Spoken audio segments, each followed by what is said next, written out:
वालेकुम सलाम। ईद मोहरे क्रैक होए ने 30 साल हो गए ने इसे फौड़ियां दे नाल चल रहा।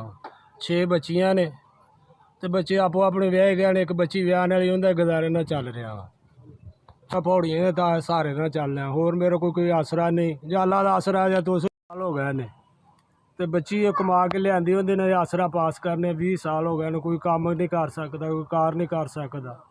तो जिमीदार आई बार दिहाड़ी दप्पा ही कर दी, किसी दे नाल रह पै जां दिहाड़ी दप्पा कर लिया।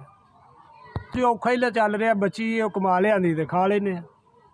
क्योंकि ਇਹਦਾ असर बहुत सारा असर पिया। असर इस तो थोड़े काहदा असर होना। दौर में तो रोजी कमा के अपने बच्चों पूरी कर लै तो भी औखी इस वक्त हो गई।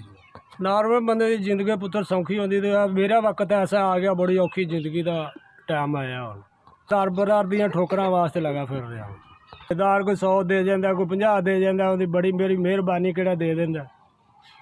उधर खुश रखे जिंदगी दे। तो 5000 रुपया दिता तेरा बड़ी बड़ी मेहरबानी। अल्लाह पाक तेनों खुश रखे जिंदगी देवे। अगर किसी ने मस्जिद दी पुत्र तू दी तेरी बड़ी बड़ी मेहरबानी। अल्लाह पाक तेनों खुश रखे ते तेनों जिंदगी देवे।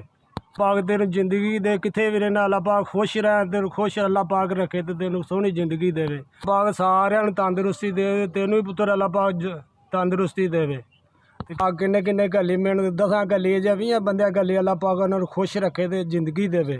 साढ़े गरीब मदीस की मदद की तुहानू तंदुरुस्ती दे, तुहानू सेहत देवे। अल्लाह पाक तुहानू खुश रखे। किन्ने भी है देने वाला हर बंदे नू अल्लाह पाक खुश रखे।